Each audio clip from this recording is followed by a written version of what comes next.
नमस्कार साथियों, यूआर टीवी पर आप सभी का बहुत बहुत स्वागत है। चलिए आज सुनते हैं महात्मा गौतम बुद्ध की एक और शिक्षाप्रद कहानी। मन में यदि अश्लील विचार आए तो उन्हें कैसे रोकें। अगर ना चाहते हुए भी मन में अश्लील विचार आते हैं तो बुद्ध की यह कहानी आपके विचारों को बदल सकती है। एक बार चंद्रवंशी राजकुमार भरत बुद्ध के सानिध्य में भिक्षु के रूप में दीक्षित हुए।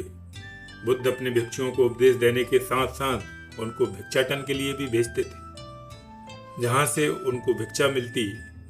भरत को महात्मा बुद्ध ने भिक्षा लेने के लिए एक श्राविका के घर पर भेजा। भरत रास्ते में चलते हुए सोच रहे थे कि न जाने आज खाने में क्या मिलेगा।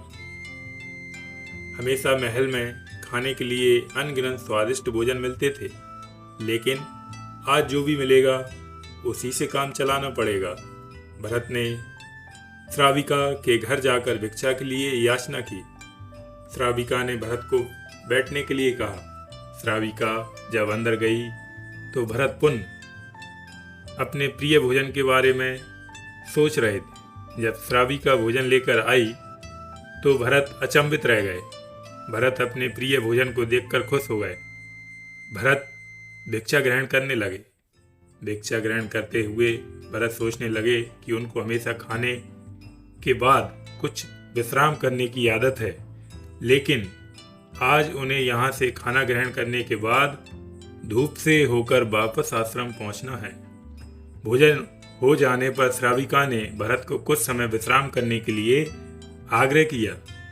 भरत पुनः खुश हो गए। सारी इच्छाओं की पूर्ति होते देख भरत इसको एक संयोग मानकर कुछ देर के लिए लेट गए। लेटे हुए भरत सोचने लगे, आज तो सोने को मिल गया, लेकिन मेरे सर पर हमेशा के लिए छत का साया तो मिट गया। जब भरत सोकर पुनः उठे तो श्राविका ने कहा कि आपको जब तक यहाँ पर रहना है आप यहाँ पर ठहर सकते हैं। अब भरत समझ गए कि ये कोई संयोग नहीं है, श्राविका जरूर मेरा मन पढ़ रही है। भरत खड़े हुए। भरत ने श्राविका से पूछा, मुझे क्षमा कीजिए, पर क्या आप मेरा मन पढ़ सकती हैं? आप यह सब कैसे कर लेती हैं?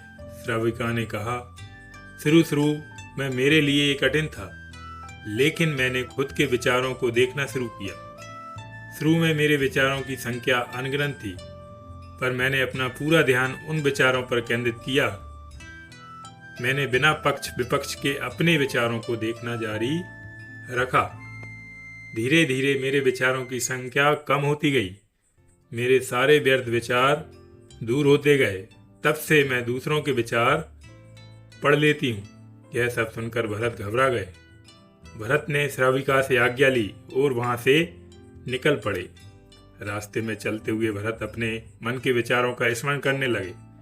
भरत के मन में श्राविका के बारे में अश्लील विचार आए। श्राविका ने भरत के बारे में क्या सोचा होगा।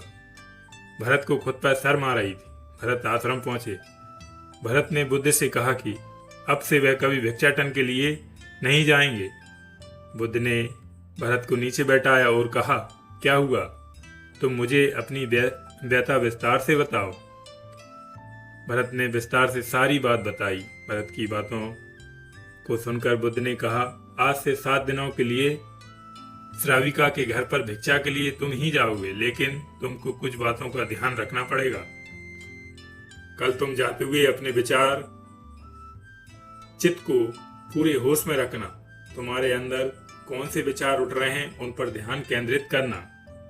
होशपूर्ण और जागरूकता के साथ ध्यान करना कि कौन सी वासना तुम्हारे भीतर उठ रही है। इन सभी का ध्यान करते हुए जाना और फिर मुझसे विचार विमर्श करना। अगले दिन भरत बुद्ध के बताए अनुसार पूरे मार्ग में अपने होश को जागृत रखते हुए चल रहा था। भिक्षु आज पूरी तरह से जागा हुआ था। जैसे जैसे श्राविका का घर नजदीक आ रहा था, भरत की घबराहट बढ़ रही थी। भरत ने अपनी घबराहट को एक तरफ करते हुए बुद्ध के विचारों पर ध्यान केंद्रित किया। जब भरत श्राविका के घर पहुंचा तो उसके दिमाग में केवल एक सन्नाटा था, जिसके भीतर कोई वासना नहीं। कोई कामना नहीं, ना कुछ अच्छा पाने की इच्छा थी। भिक्षु भरत ने भिक्षा ली, ग्रहण की और वहां से वापस निकल गया। आज भरत रास्ते में नाचते हुए आया। आज उसको जिस आनंद की अनुभूति हुई वह अद्भुत थी। आज से पहले इस आनंद को उसने कभी महसूस नहीं किया था। भरत ने आश्रम जाकर बुद्ध को प्रणाम किया। 2 वरदान। एक बार महात्मा बुद्ध अपने शिष्यों के साथ तीर्थ यात्रा के लिए जा रहे थे। चलते चलते रास्ते में एक गांव आया। महात्मा ने कहा, आज का विश्राम इसी गांव में करते हैं। यह कहकर शिष्यों सहित उस गांव में चले गए। गांव के लोगों ने महात्मा को देखा तो बड़े प्रसन्न हुए और महात्मा के लिए बहुत अच्छा आसन लगाया। सभी अपने अपने घरों से अच्छा अच्छा पकवान बनाकर लाए। रात होने पर सभी बच्चे बड़े स्त्रियां महात्मा बुद्ध के पैर दबाने लगे और आराम से बैठकर ज्ञान की बातें सुनते रहे। सुबह हुई तो महात्मा बुद्ध ने गांव वालों से कहा, अच्छा अब हम चलते हैं, आप सभी हमें जाने की अनुमति दें। गांव वालों ने कहा, महाराज एक दिन तो और रुकिए। लेकिन महात्मा बुद्ध ने कहा, नहीं बच्चों, अब हम जाते हैं, कभी फिर आएंगे। यह कहकर महात्मा बुद्ध चलने लगे और चलते हुए महात्मा बुद्ध ने गांव वालों को वरदान दिया और कहा, सबके सब उजड़ जाओ। यह वरदान देकर महात्मा जी चले जाते हैं। चलते चलते शाम हुई तो महात्मा बुद्ध एक दूसरे गांव में पहुंचे।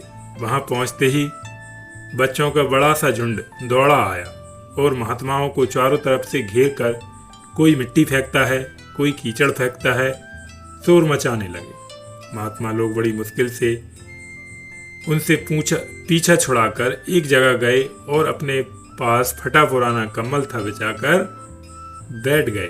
काफी देर बाद गांव के कुछ बड़े बूढ़े आए। वे सब भी महात्माओं को देखकर हंसने लगे और मजाक उड़ाने लगे।